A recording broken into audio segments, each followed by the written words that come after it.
बिस्मिल्लाहिर्रहमानिर्रहीम। आज हम लेक्चर में पढ़ेंगे वेरिएशन। वेरिएशन दो किस्म की होती हैं। डायरेक्ट वेरिएशन, इसमें क्या होता है, if one increase then second also increase, if one decrease then second also decrease. ये पहली टाइप है जिसको हम बोलते हैं डायरेक्ट वेरिएशन। इसमें क्या होता है, एक चीज़ इंक्रीज़ करें सेकंड ऑटोमेटिकली इंक्रीज़ हो जाए, या एक को कम करें सेकंड ऑटोमेटिकली कम हो जाए, तो ये आपके पास है डायरेक्ट वेरिएशन।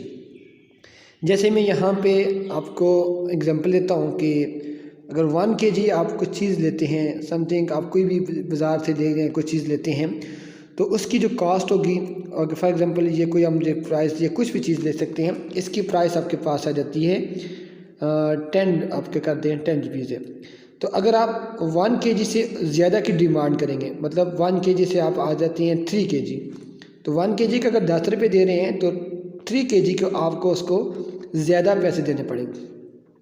तो आपने एक क्वांटिटी इंक्रीज़ करवाई, 1 kg से आप 3 kg चले गए हैं, क्वांटिटी इंक्रीज़ हो गई है, और यहाँ पे आपको उसकी अमाउंट पैसे जो हैं वो आपको ज़्यादा देने पड़ेंगे। तो ये आपके पास आ गई, एक को इंक्रीज़ किया सेकंड ऑटोमेटिकली इंक्रीज़ होगी। या आप इस तरह कह दें कि 3 kg अगर आपके पास 30 रुपीज़ आपने दे रहे हैं, तो आप उसकी अमाउंट कम कर रहे हैं। 3 kg से 1 kg में जब जाएंगे तो आप कम कर रहे हैं, तो पैसे भी आपको कम करने पड़ेंगे। तो इसकी ये सेकंड डेफिनेशन आ जाएगी, अगर एक चीज़ डिक्रीज़ कर रहे हैं तो सेकंड को भी आपने डिक्रीज़ ऑटोमेटिकली डिक्रीज़ हो जाएगी। तो ऐसी प्रोपोर्शन को बोलते हैं डायरेक्ट वेरिएशंस।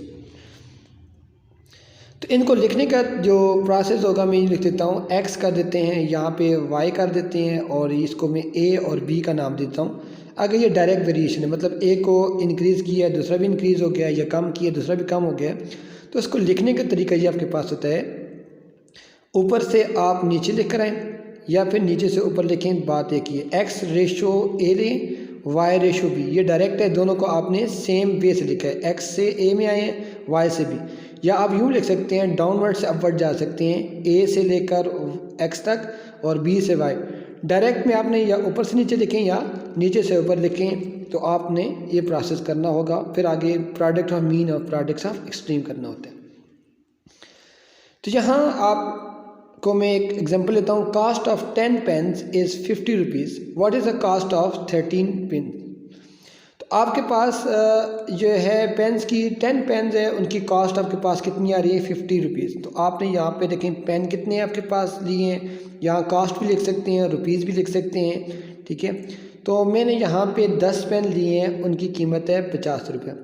अब मुझे कितने पेन चाहिए, 13 pen. What is the cost, आप मतलब इसकी कास्ट हमने फाइंड करनी है। पेन कितने हैं, 13। 13 पेन आपने यहाँ देखेंगे, यहाँ पे आपको तो अमाउंट नहीं पता कितनी जमा करानी है इसको, तो यहाँ पे आप x लिखेंगे और पेन कितने हैं, 13। तो देखिए 10 पेन कितने हैं के हैं, 50 रुपये के।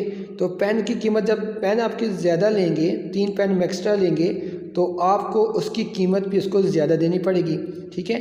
तो इसका मतलब ये कौन सी वेरिएशन आ चुकी है, डायरेक्ट वेरिएशन आ चुकी है। इसमें आपने एक क्वांटिटी इंक्रीज़ करवाई है, अदर जो है ऑटोमेटिकली इंक्रीज़ हो गई। अब हम इसको लिखने का तरीका करते हैं, किस तरह लिखेंगे, या डाउनवर्ड से अपवर्ड, अपवर्ड से डाउनवर्ड, आपकी मर्ज़ी लिखें। 10:3 आपने अपवर्ड से डाउनवर्ड लिखा, यहाँ इससे आए हैं, तो ठीक है। तो इसको भी आपने यहाँ क्या करना है, अपवर्ड से डाउनवर्ड आना है, 50:x में आना है, ठीक है। अब इसके बाद आपके पास प्रोडक्ट ऑफ मीन और प्रोडक्ट ऑफ एक्सट्रीम जो आपने पीछे पढ़ा है, ये आप लिखेंगे मल्टीप्लाई कर 10 × x 10x आएगा, 13 × 50 हो जाएगा। तो यहाँ से आपके पास आ जाएगा, ये आ जाएगा 10x, और डिवाइड करें 10 से, दोनों तरफ आप 10 को डिवाइड कर दें ताकि आपके पास x की वैल्यू आए। तो यहाँ पे जो आप x को फाइंड करेंगे, तो यहाँ से 10 से कैंसिल कर दें, जाएगा 5 × 13 आ जाएगा, तो 65 आ जाएगा। 65 जो है वो आपके पास कास्ट आ जाएगी 13 पेन्स की आ जाएगी।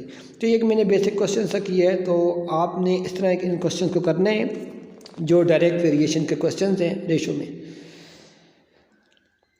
तो अब आप करेंगे सेकंड टाइप है inverse variation. If one increase then second decrease, if one decrease then second increase, मतलब एक चीज़ आप कम कर रहे हैं दूसरी ज़्यादा हो जाए, या एक को ज़्यादा करें दूसरी क्या हो जाए, कम हो जाए, ये होता है इनवर्स वेरिएशन। एक तरफ से ज़्यादा दूसरी तरफ से कम हो जाए, ये होता है इनवर्स वेरिएशन। अब आपको यहाँ मैं एग्जांपल से समझाता हूँ कि इन्वर्स वेरिएशन के क्वेश्चन आपको किस तरह आएंगे, कैसे पहचान करनी है इनकी। एक चीज़ बढ़ जाए दूसरी कम हो जाए, या एक को कम करें दूसरी ज़्यादा हो जाए, तो ये होता है इन्वर्स। 8% है कंप्लीट कर रहे हैं वर्क इन 10 डेज, ठीक है। देन 8 बंदे कितने दिनों में काम कर रहे हैं, 10 दिनों में कर रहे हैं। और then how many days would 10% take a complete to same work. उसी काम को अगर हम बंदे 10 कर ले आए तो कितने दिनों में उसको कंप्लीट करेंगे। तो पर्सनस यहाँ पे कितने हैं, 8, और कंप्लीट कितने दिनों में कर रहे हैं, 10 दिनों में उसको कंप्लीट कर रहे हैं। अभी हमारे पास क्या आ जाएगा, कितने दिनों में कंप्लीट कर रहे हैं और बंदे कितने हैं, 10 आ रहे हैं। जैसे आप रोज़मर्रा में देख रहे हैं कि अगर बंदे कम हो तो दिन ज़्यादा लग रहे हैं, अगर हम बंदे ज़्यादा ले आएँ तो काम क्या होगा, जल्दी हो जाएगा, जल्दी दिनों में हो जाएगा। इसका मतलब है आपने बंदे ज़्यादा ले आए, इंक्रीज़ कर दिए हैं, और दिन क्या हो जाएंगे, कम हो जाएंगे। जब ज़्यादा बंदे होंगे तो काम जल्दी होगा, तो दिन मतलब कम दिनों में काम हो जाएगा। तो इस तरह का जो वेरिएशन आएगा उसको बोलेंगे इन्वर्स। अब यहाँ पे इसको लिखते हैं 10:8, डाउन से अपवर्ड गए, इसको अपवर्ड से डाउनवर्ड आएंगे, क्योंकि उलट चलेंगे, इन्वर्स है। अगर एक को डाउन से अपवर्ड लिखेंगे दूसरे को अपवर्ड से डाउन, ऐसे लिखना पड़ेगा ये, क्योंकि आपके पास इन्वर्स वेरिएशन है। ये तरीका आपने इनको लिखने का आपने इनको लिख दिया है। तो अब आपने प्रोडक्ट ऑफ मीन करेंगे और प्रोडक्ट ऑफ एक्सट्रीम करेंगे।